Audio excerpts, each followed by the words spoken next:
Trump has done, and we hope that he sees it through. My family is still in Venezuela, and I've been looking forward to this day for so many years. Thank you, President Trump. Thank you, the United States, and God bless Venezuela. One day we will be free. One day we're going to have justice, and now it's finally no longer a dream, it is reality. Thank God. Hundreds of Venezuelan Americans celebrating the U.S. capture of dictator Nicolas Maduro. But that did not stop counter-protesters. They've been demanding Maduro's release and condemning military strikes in the country's capital.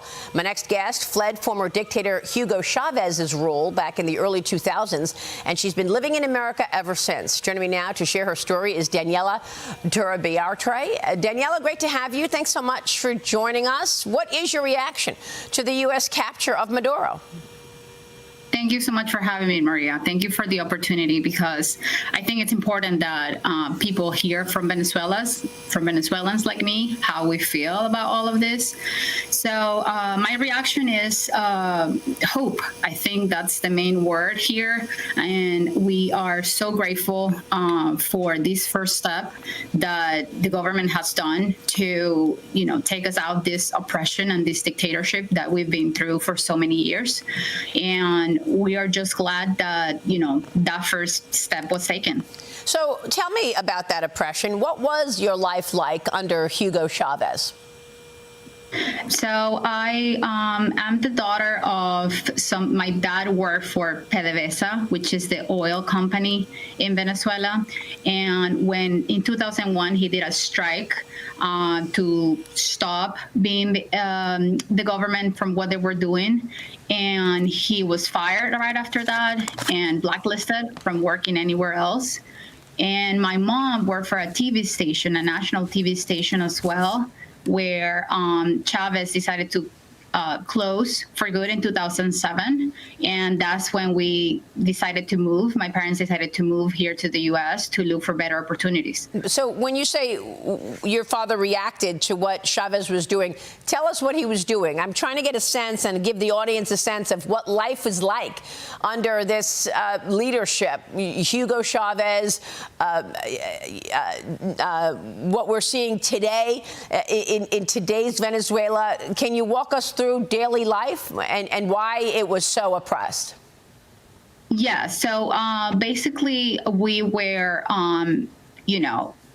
shifting drastically from democracy to socialism, communism. He started taking advantage of private property, taking all the private industry. He destroyed, my dad from early on knew that the oil company was not going to be successful under Chávez's plan. So that's why the oil strike came about. And we were one of the top 5 companies. The oil company was one of the top 5 companies in the country, and it's now destroyed completely. So, and when you say he was taking advantage of property, what does that mean? Was he taking over personal property? Yes, he was just sending people say, hey, if nobody owns that property or nobody's in that house, you can go and take it.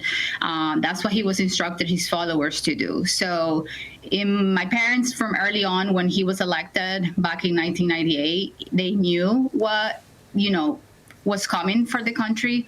And 2001 and 2007 were the 2 years where these things happened to my family, and we decided to move. And you still have family there right now, right? In Venezuela, would you ever return to the country if somebody like a Maria Machado won the election?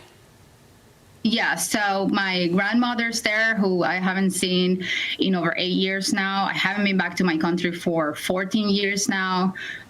So I'm definitely very hopeful that I will be able to come back and visit.